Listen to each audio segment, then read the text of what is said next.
Poor boy begs a millionaire for leftovers. Then she follows him home and freezes at what she finds. The air in the small village was dry and heavy, carrying the smell of dust and old earth. Elena Carter, aged 30, adjusted her dark teal coat as she stepped carefully along the uneven ground. Her heels, though modest, were not made for dirt paths. She had come here as part of an international outreach, one of those on-the-ground visits that wealthy patrons were encouraged to make after writing fat donation checks. Elena's success was well known. She was an online fashion mogul worth millions. But her personal life was far emptier.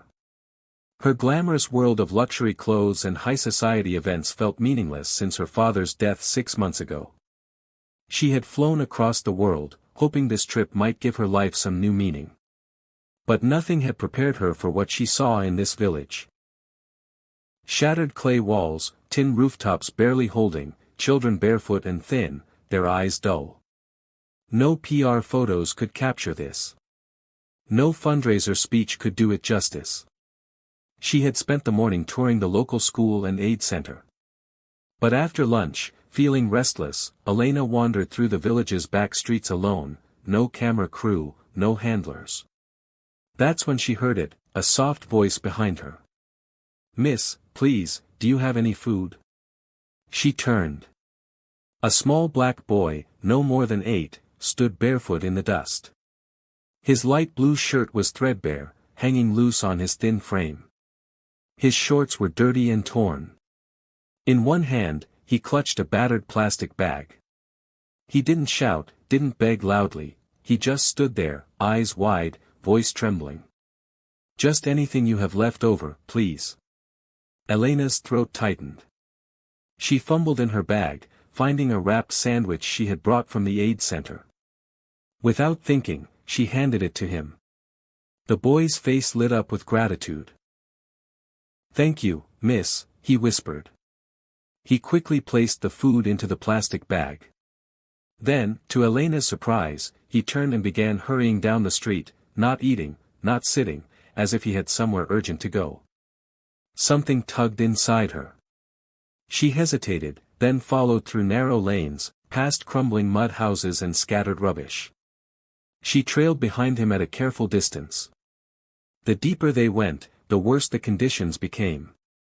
She wondered, why was he rushing? Who was waiting? Finally, the boy stopped at a tiny, sun-baked mud house, smaller and more broken than any she'd seen yet. Its wooden door hung slightly crooked. Elena's heart pounded. She stood several meters away, half hidden by a broken wall, watching. The boy glanced around, then quietly slipped inside. Elena crept closer, unsure why, only knowing she had to see. When she reached the doorway and peeked inside, her breath caught. Tears sprang instantly to her eyes. Inside the dim, crumbling room, she saw them, 3 tiny children, all younger than the boy, curled on the dirt floor. There were no beds, no furniture. Their arms were wrapped around each other, faces hollow, eyes dull with hunger. One child coughed weakly. Another stared blankly at the wall. There were no adults, no food. The boy knelt beside them and carefully opened the plastic bag. Gently, he broke the sandwich into pieces and handed it to the younger children first. "Eat, little ones," he whispered. Elena's knees trembled. She pressed her hand to her mouth, tears spilling freely. There alone, she realized, completely alone. And this small boy, barely more than a child himself, was trying to keep them alive. She staggered back from the doorway, choking on a sob. Her body shook. She had come here looking for purpose, and now, in this broken place, she had found something that shattered her heart. In that moment, she knew she could not, would not, walk away. Her chest ached. Her throat tightened painfully. Where were the parents? How long had these children been surviving alone? Elena could not move, not until her heart made the choice for her. She wiped her face and slowly approached the door. She knocked softly, her voice breaking. "Sweetheart, may I come in?" There was a pause. Then the boy peeked out, cautious. Recognition flickered in his eyes when he saw her, the woman who had given him food. Without a word, he nodded. Elena stepped inside, her eyes adjusting to the dim light. The smell of damp earth, sweat, and sickness filled the tiny room. The three younger children stared up at her, blank, wary, too weak to react. The smallest, a girl no older than 2, whimpered softly. Elena knelt slowly, her voice gentle. "My name is Elena. Can you tell me yours?" The boy hesitated, then whispered, "I'm Kofi." Elena's heart clenched. "Where is your mother, Kofi?" she asked softly. His small chin quivered. He looked down. "Mama got very sick many weeks ago." Then she stopped breathing. I tried to get help, but no one came." Elena's breath caught. "And your father?" Kofi's eyes dimmed. "Gone before my baby sister was born."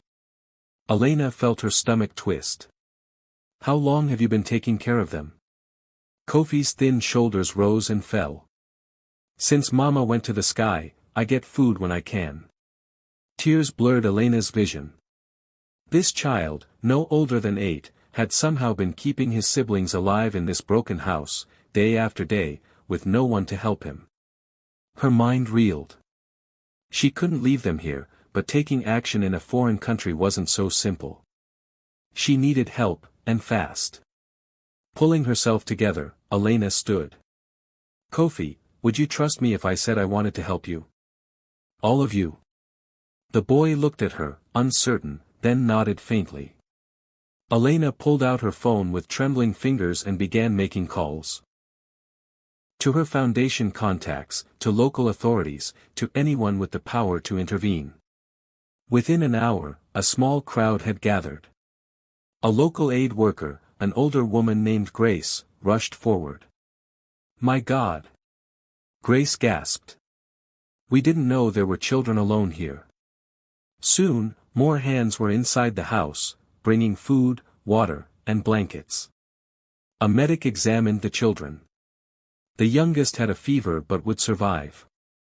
All were severely malnourished. As Grace organized transport to the clinic, Elena knelt by Kofi once more. "I will not leave you," she promised softly. "You are not alone anymore."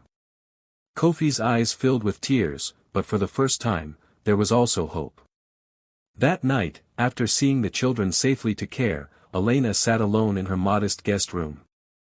Her heart was still pounding. Her world, once filled with designer clothes and shallow parties, suddenly felt small, foolish. She had come here seeking purpose. She had found it in the courage of a little boy with nothing left but love for his siblings. The next morning, Elena made another decision, one that would shock her followers back home. She cancelled her return flight. Instead, she stayed to ensure the children's care, to help rebuild the broken support system around them, and to fund long-term aid. In time, after months of legal hurdles, Elena did more. She formally adopted the 4 siblings into her life, bringing them to a new home where they would never again beg for scraps. Her charity foundation expanded its reach, inspired by a single day, a single choice. Her life was no longer empty because she had chosen not to walk away. If you enjoyed this story, don't forget to give it a thumbs up and hit that subscribe button for more emotional, dramatic, and unexpected tales. Let us know in the comments where in the world you are watching from. We love hearing from all of you. Until next time, stay kind, stay curious, and keep watching.